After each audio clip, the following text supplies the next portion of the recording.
Halo semua, perkenalkan nama saya Lizzy Zesliana dan saya tidak sendiri, saya bersama teman-teman kelompok saya yaitu Alex Putra Pranata, Desi Angelica, dan Sarli. Nah, dalam video kali ini kami akan membahas tentang kasus PT Freeport.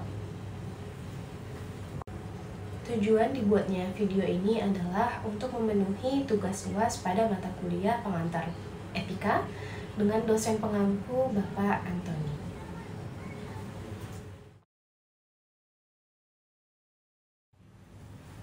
Evaluasi terhadap program CSR PT Freeport Indonesia dari sudut pandang tanggung jawab etis menghasilkan sebuah kesimpulan yang kompleks dan tidak hitam putih. Di satu sisi, perusahaan dapat dikatakan menunjukkan sebagian tanggung jawabnya melalui berbagai program nyata yang memberikan manfaat bagi masyarakat, seperti pembangunan sekolah, rumah sakit, pemberian beasiswa, dan pengembangan ekonomi lokal melalui pendampingan UMKM. Nah, namun, di sisi lain, upaya-upaya tersebut secara fundamental terkontradiksi oleh dampak negatif masif dari operasi inti perusahaan. Tanggung jawab etis yang sesungguhnya dipertanyakan ketika aktivitas penambangan terus menyebabkan kerusakan lingkungan serius, seperti pembuangan tailing yang mencemari ekosistem sungai, serta belum terselesaikannya permasalahan struktural seperti klaim tanah ulayat masyarakat adat Papua. Banyak pihak menilai bahwa program CSR yang ada lebih bersifat kompensatoris atau sekedar upaya ganti rugi, bukan sebuah komitmen tulus yang menyentuh akar permasalahan. Nah, dengan demikian dapat disimpulkan bahwa meskipun program CSR PT FI memiliki elemen positif, program tersebut belum mencerminkan prinsip tanggung jawab etis secara utuh. Nah, CSR yang dijalankan ini lebih ke agar si PT FI ini mendapatkan izin sosial untuk beroperasi daripada perwujudan langsung tanggung jawab etis yang holistik yang seharusnya memprioritaskan pencegahan kerusakan lingkungan dan penghormatan penuh terhadap hak-hak masyarakat lokal. 2. Bagaimana penerapan prinsip 3 bottom line dalam pelaksanaan CSR PT Freeport Indonesia? Jelaskan. Penerapan 3 bottom line oleh PT Freeport Indonesia, yang pertama, profit atau ekonomi. PT Freeport Indonesia berkontribusi lewat pajak dan royalti serta mendukung UMKM dan pelatihan wirausaha. Namun, transparansi dan pemerataan manfaat ekonomi masih menjadi sorotan. Yang kedua, people atau sosial. Tersedia fasilitas pendidikan, kesehatan, dan beasiswa. Tapi partisipasi masyarakat lokal, terutama adat, masih minim, membuat program terkesan top-down. Kemudian yang ketiga, planet atau lingkungan. Ada reklamasi dan pengelolaan tailing, namun pencemaran sungai dan degradasi hutan masih terjadi. Perlu peningkatan teknis dan keterlibatan pemangku kepentingan. Kesimpulan, prinsip sudah diterapkan, tapi tantangan masih ada dalam transparansi perlibatan masyarakat dan pemulihan lingkungan. Apakah CSR pada program PT Freeport Indonesia bersifat strategis ataupun filantropis? Nah, PT Freeport Indonesia sudah menyebabkan banyak pencemaran lingkungan di wilayah Papua, sehingga menimbulkan kritikan dari masyarakat. Sehingga CSR ini atau Corporate Social Responsibility ini untuk mengurangi dampak-dampak lingkungan yang mereka sebabkan. Hal ini menyebabkan kurangnya partisipasi masyarakat dalam memberikan keputusan ataupun kebijakan untuk lingkungan mereka, sehingga CSR ini bersifat filantropis untuk mengurangi konflik-konflik yang ada. Nah, akan tetapi berdasarkan laporan, CSR ini tetap dilanjutkan untuk keberlangsungan bisnis mereka, sehingga CSR lebih bersifat strategis, di mana walaupun CSR ini ada, walaupun tidak terlaksanakan, bisnis mereka tetap lancar. Bisnis yang pada PT Freeport Indonesia itu tetap sesuai dengan mereka inginkan, omsetnya tidak turun, omsetnya tidak anjlok sama sekali, sehingga CSR ini lebih dominan bersifat strategis, di mana lebih untuk keberlanjutan bisnis mereka supaya tidak menurun, ataupun tidak terjadi denda sama sekali. Nah, terdapat celah-celah bersifat filantropis di mana CSR ini untuk mengurangi kritikan dari sosial dan masyarakat, sehingga hanya untuk mereda konflik-konflik yang ada tanpa disadari CSR itu tidak terlaksanakan dengan baik. Terima kasih.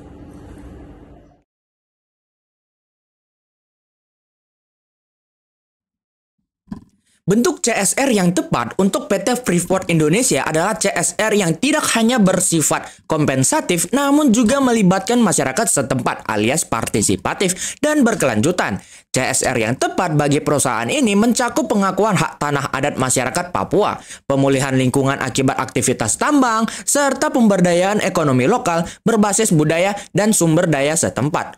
Untuk menentukan bentuk CSR yang sesuai, perusahaan harus melalui proses analisis yang mencakup pemetaan dampak sosial lingkungan, dialog dengan masyarakat adat, dan evaluasi terhadap program CSR yang telah berjalan. Dengan melibatkan masyarakat secara langsung dan mengedepankan transparansi serta tanggung jawab sosial, program CSR akan lebih tepat sasaran dan mampu membangun hubungan jangka panjang yang adil dan berkelanjutan.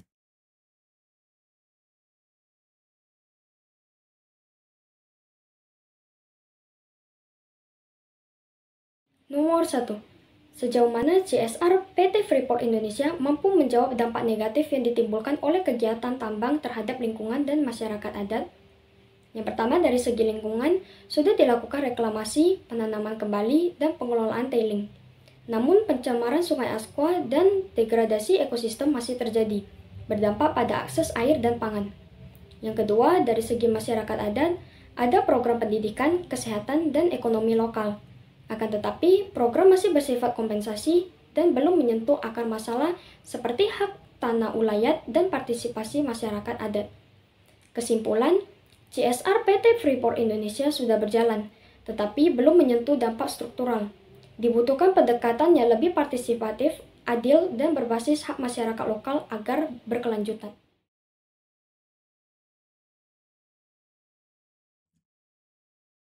Beberapa indikator keberhasilan program CSR PT Freeport Indonesia dapat dilihat dari beberapa aspek yang memperlihatkan dampak nyata dan keberlanjutan bagi masyarakat adat Papua dan lingkungan. Yang pertama ialah peningkatan kesejahteraan masyarakat lokal. Keberhasilan CSR dapat diukur dari meningkatnya taraf hidup masyarakat Papua di sekitar area tambang yang tercermin melalui akses lebih baik terhadap pendidikan, kesehatan, pendapatan, dan lapangan kerja. Yang kedua ialah partisipasi aktif dan penerimaan masyarakat, di mana jika masyarakat lokal terlibat dalam perencanaan, pelaksanaan, hingga evaluasi program CSR, serta merasa dilibatkan dan diuntungkan, itu menunjukkan bahwa CSR dijalankan secara partisipatif. Yang ketiga ialah pemulihan dan keberlanjutan lingkungan. Pada indikator ini mencakup pengurangan pencemaran sungai, reklamasi lahan bekas tambang, dan keberhasilan pemulihan lingkungan hutan atau ekosistem yang terdampak. Keberhasilan ditandai dengan adanya hasil pemantauan lingkungan yang transparan dan perbaikan kondisi secara nyata. Yang keempat ialah transparansi. Jika program CSR dilaporkan secara rutin, terbuka, dan dapat diverifikasi oleh pihak ketiga, misalnya auditor independen atau LSM lingkungan, maka menunjukkan tata kelola CSR yang baik. Ini juga sejalan dengan prinsip good corporate governance, keberlanjutan program.